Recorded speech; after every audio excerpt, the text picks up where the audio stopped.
আমি যেটা চেয়েছি সেটা হয়তো এখন ফুলফিল করা সম্ভব হবে। সিনেমায় আমাকে কখনোই দেখতে পাওয়া যাবে না। আমার আসলে উপস্থাপনা থেকে জার্নি শুরু ব্যাপারটা খানিকটা সত্য, খানিকটা মিথ্যে। আমি ছোটবেলায় চাইল্ড আর্টিস্ট হিসেবে কাজ করেছি, নাচ করেছি এবং বিজ্ঞাপন করেছি। বাট হ্যাঁ, পরবর্তীতে উপস্থাপনা আমাকে জনপ্রিয়তা এনে দিয়েছে। আমার অনেকদিন ধরেই শখ ছিল যে আমি কোনো একটা বিউটি কন্টেস্টে যাব টু প্রুভ মাইসেলফ, অ্যান্ড আমার কিছু গোল ছিল সেই গোলগুলোকে ফুলফিল করার জন্য। বিকজ ক্রাউন এমন একটা জিনিস যেটা আপনি একবার যদি হোল্ড করেন আপনি চাইলে অনেক কিছু করতে পারেন। সো একটা প্ল্যাটফর্ম পান, আপনি একটা গ্লোবাল রিকগনাইজেশন পান। সো আমার কাছে মনে হচ্ছে মেবি আমার এই জার্নিটা এখন আরেকটু সহজ হয়ে উঠবে, আমি এখন আরো ভালোভাবে কাজ করতে পারবো, আমি যেটা চেয়েছি সেটা হয়তো এখন ফুলফিল করা সম্ভব হবে।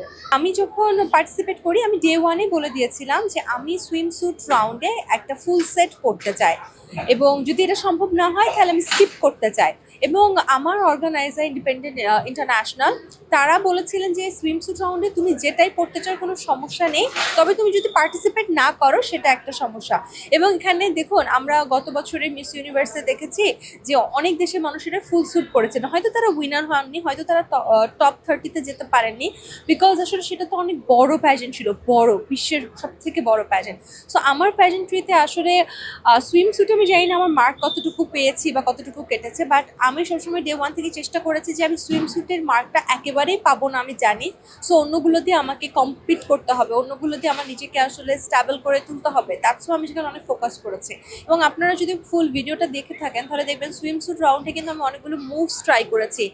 প্যাজেন্ট্রি মিনস কিন্তু এটা না যে আপনার অনেক আপনাকে দেখতে সুন্দর হতে হবে, অনেক লম্বা হতে হবে, অনেক শুকনো হতে হবে। হ্যাঁ, অবশ্যই বিউটি একটা matter, because beauty with brain বলি।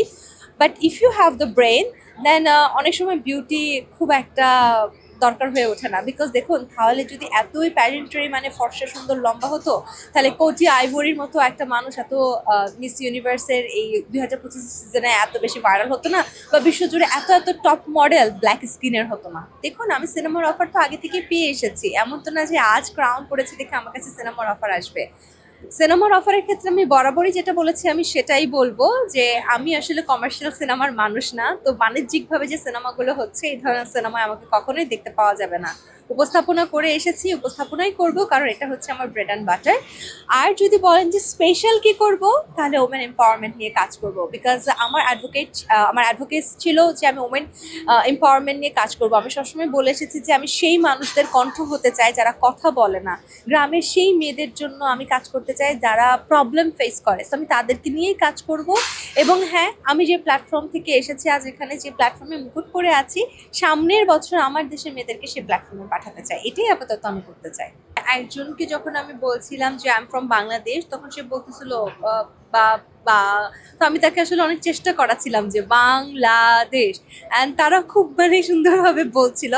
তবে একটা চ্যালেঞ্জ আমি খুব বেশি ফেস করেছিলাম, যে সবাই বলতো কি Indian, I am not from India, I am from Bangladesh. Because যেহেতু আমরা দেখতে সেম, তো ওদের কাছে আসলে বাংলাদেশ ব্যাপারটা ছিল যে ইন্ডিয়া ইন্ডিয়া, আমি no, I am not from India, I am Bangladesh, I am Bangladesh. এবং যখন উইনার বাংলাদেশ হয়েছে আমার মনে হয় এখন আর কেউ কনফিউজ থাকবে না যে আমি কোথা থেকে এসেছি।